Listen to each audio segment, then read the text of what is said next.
Welcome to Ash and Iron, where we dig through the ashes of history to find the iron truth beneath. A 16-year-old kid covered in leprosy charging an army 5 times his size. Picture a 70-year-old man held a fortress wall against 40,000 Ottoman soldiers. Picture a guy so crazy he tried to sail across the desert to raid Mecca. These are not the sanitized knights from fairy tales. These are the real men who carved their names into history with blood, steel, and absolutely terrible life choices. The warrior kings who refused to die. The madmen who started wars for fun. The teenagers who defeated legendary generals while their bodies literally fell apart. Welcome to the Crusades, where religious zealotry met medieval violence and created the most legendary warriors in history. Most of them died horribly. Let's begin. Number 15, Raymond of Tripoli. Let's start with a tragedy. Raymond of Tripoli was the smartest military commander in the Crusader kingdom of Jerusalem. He'd fought Muslims his entire life. He understood the terrain, the tactics, the enemy. He was basically the only person in the kingdom who knew what he was doing. In 1180, Saladin is massing a huge army to invade. Raymond's advice is simple. Don't march out to meet him in the desert during summer. Stay in the fortified cities. Let Saladin exhaust himself. Wait for him to leave. It's the correct strategy. King Guy of Jerusalem ignores him. The Templars call Raymond a coward. The army marches to Hattin. Raymond watches the entire Crusader army get annihilated in a single afternoon. He survives, but everything he spent his life building collapses. Jerusalem falls. The kingdom shatters. Raymond dies a few months later, probably of grief or rage or both. The man who was right dies watching idiots destroy everything. That's about as medieval as it gets. Number 14, Tancred of Galilee. Tancred is the knight everyone imagines when they think Crusader. Young, brave, actually believes in the cause. He's Bohemond of Taranto's nephew, and while his uncle is a scheming opportunist, Tancred is a true believer. During the First Crusade, he fights in every major battle. At the Siege of Antioch, he's first over the walls. At Jerusalem, he plants his banner during the final assault. After the Crusade, he becomes Prince of Galilee and spends his entire life defending the Crusader states. And then he dies in 1112 at age 37, probably from typhoid. Tancred represents the idealistic crusader who actually meant it, which makes him a unicorn, a very violent unicorn with a sword. Number 13, Jacques de Molay. Jacques de Molay is the last Grand Master of the Knights Templar, and what a way to go out. In 1707, King Philip IV of France arrests every Templar in the kingdom of Friday the 13th. They're tortured. They confess to ridiculous crimes, worshipping skulls, spitting on crosses, bizarre rituals. Under torture, people will confess to anything. Jacques confesses too.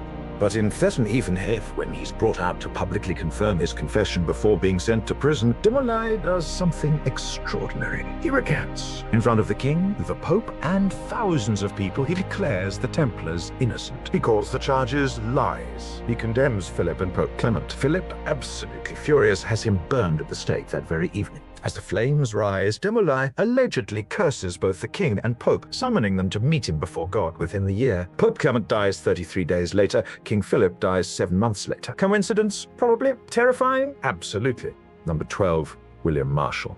William Marshal is called the greatest knight who ever lived. Not by me, by people who actually watched him fight. Marshal is a tournament champion. In medieval tournaments, basically legalized gladiatorial combat, Marshal defeats hundreds of opponents. He's undefeated in single combat.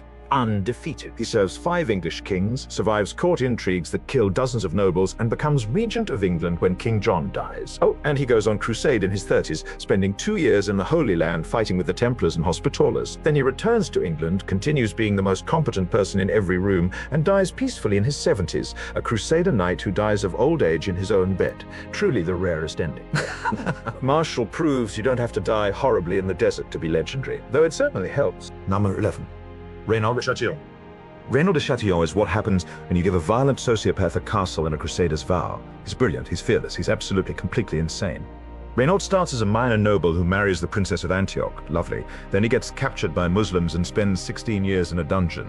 When he's finally ransomed, instead of retiring quietly, he becomes even more violent. Raynald sets up a castle in the desert and raids Muslim trade caravans. Not military targets, pilgrims, merchants. He's a bandit with a cross on his shield. Then he decides to raid Mecca. Yes, Mecca. He builds ships, drags them across the desert, launches them in the Red Sea, and attempts to sail to Mecca and loot it. Saladin, understandably, loses his mind. Raynald's raids are one of the main reasons Saladin invades the kingdom of Jerusalem in 1183. At the Battle of Hattin, when the Crusaders are defeated, Saladin personally executes Raynald. He offers conversion to Islam. Raynald refuses. Saladin beheads him. Raynald de Chatillon is proof that you can be legendary and absolutely terrible at the same time. Number 10. Jean Parisot de Valette. Jean Parisot de Valette is 70 years old when the Ottoman Empire decides to invade Malta. 70. Most people at 70 are enjoying retirement. Valette is strapping on armor to fight the largest empire on earth. In 1565, Sultan Suleiman sends 40,000 soldiers and a massive fleet to take Malta. The Hospitallers have 8,000 defenders, including 700 knights. It should be a massacre. It is. Just not the massacre the Ottomans expected.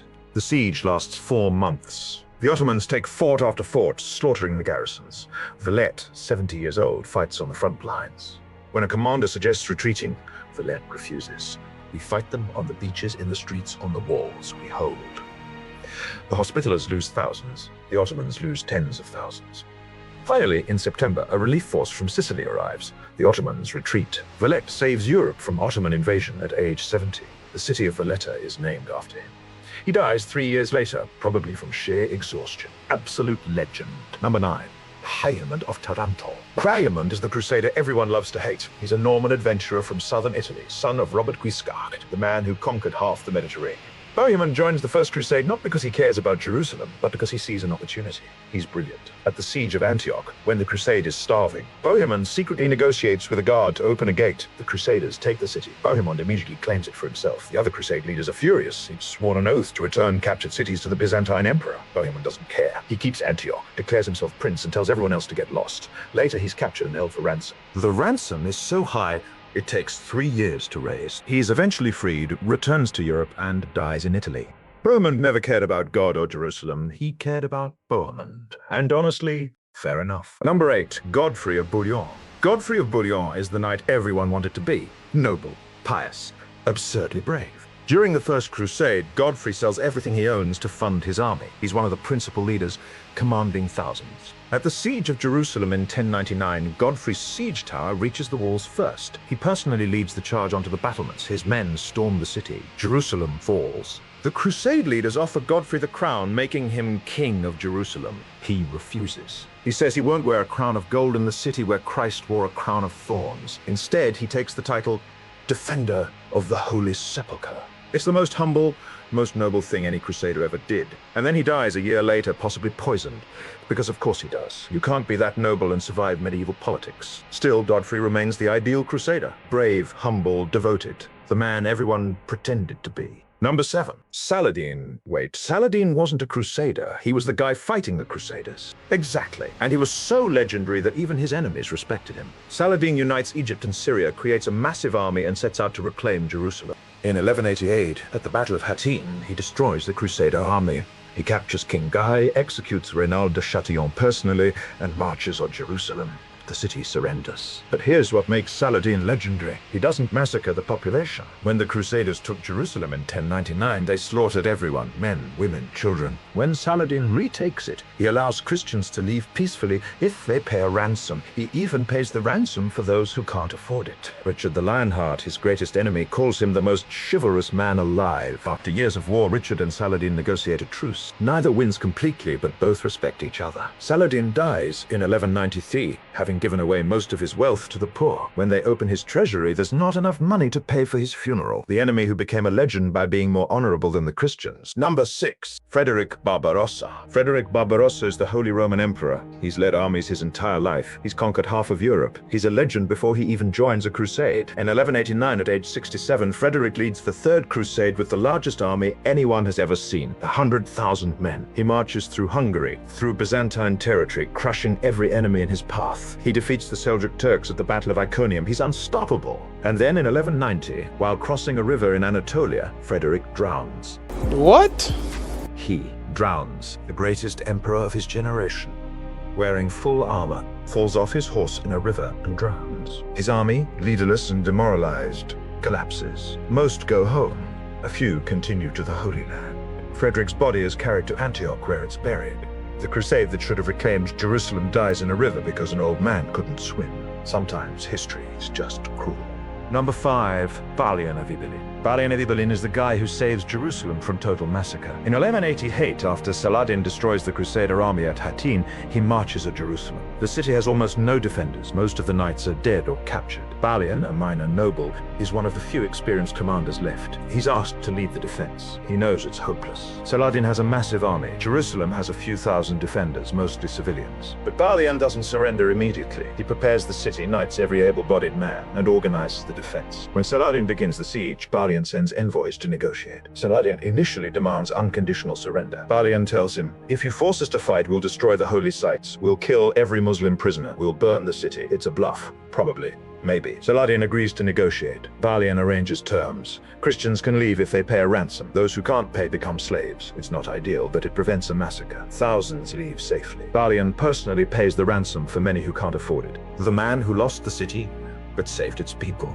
If that's not heroic, I don't know what is. Number 4, Louis IX. Saint Louis, the only of France, is the only Crusader king made a saint, which is impressive considering how badly his crusades went. In 1248, Louis leads the 7th Crusade to Egypt. The plan: conquer Egypt, use it as a base to attack Jerusalem. It goes terribly. The Crusaders take Damietta, get bogged down trying to advance. Louis' army gets caught in the Nile Delta during flooding season. Disease spreads. Soldiers die by the thousands. In 1250, the Egyptian army surrounds them. Louis is captured. A king of France captured by Muslims. His ransom is so high, 800,000 gold bezants, it nearly bankrupts France. He's released, spends 4 more years in the Holy Land trying to salvage something, then goes home. In 1217, Louis tries again with the 8th Crusade.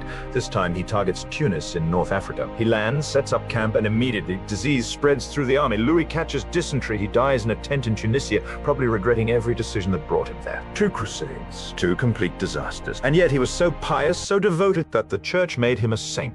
Louis proves you can fail spectacularly and still be legendary if you die trying. Number 3, Edward I Longshanks. Edward I, future King of England, joins the 9th Crusade as a prince in 1270. He arrives in the Holy Land with a small army, maybe 1,000 men. By this point, the Crusades are basically over. The Crusader states are collapsing. Nobody in Europe cares anymore. Edward doesn't care. He's here to fight. He negotiates with the Mongols to attack the Muslims from the east. He raids Muslim territories. He fights skirmishes, and then, in 1272, an assassin sent by the Sultan of Egypt sneaks into Edward's tent and stabs him with a poisoned dagger. Edward fights off the assassin and survives, but the poison nearly kills him. His wife, Eleanor, allegedly sucks the poison from his wound. Whether that's true or romantic propaganda, Edward survives. He spends a year recovering, then gets news that his father has died. He's now King of England. Edward leaves the Holy Land, returns to England, and becomes one of the most terrifying kings in English history. He conquers Wales, he invades Scotland, he becomes known as the Hammer of the Scots, the Crusader who survived an assassin and went on to terrorize the British Isles for decades. Number 2, Baldwin IV, the Leper King. Baldwin IV becomes King of Jerusalem at age 13. He also has leprosy, a disease that's slowly destroying his body.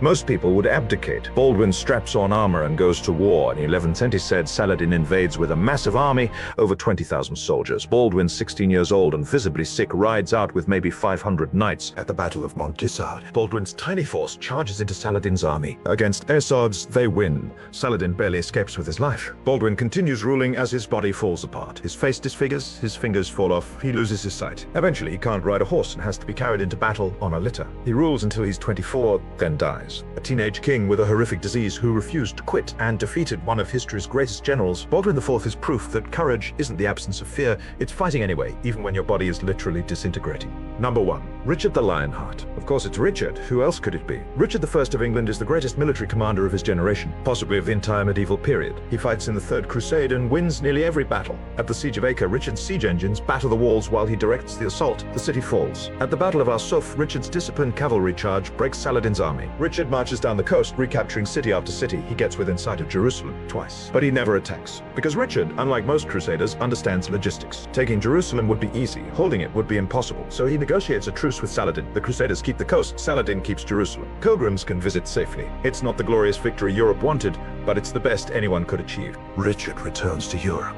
gets shipwrecked, gets captured by the Duke of Austria, gets ransomed, and goes back to fighting wars in France. In 1199, Richard is besieging a castle over a dispute about buried treasure. A defender on the walls shoots him with a crossbow. The wound gets infected. Richard dies. The greatest warrior of his age, killed by a random crossbow bolt while besieging a minor castle. Medieval life is brutal, but Richard remains the gold standard, the warrior king, the crusader who actually knew what he was doing, the legend. So there you have it.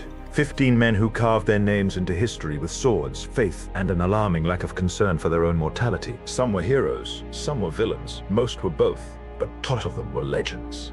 From the 70-year-old fighting Ottomans of the walls to the teenage Leper king defeating Saladin, these men defined what it meant to be a Crusader knight, not the sanitized version from stories. The real version, bloody, brutal, and absolutely unforgettable. If 15 legendary medieval warriors stabbing their way through history isn't enough to earn a subscribe, I genuinely question your taste in content.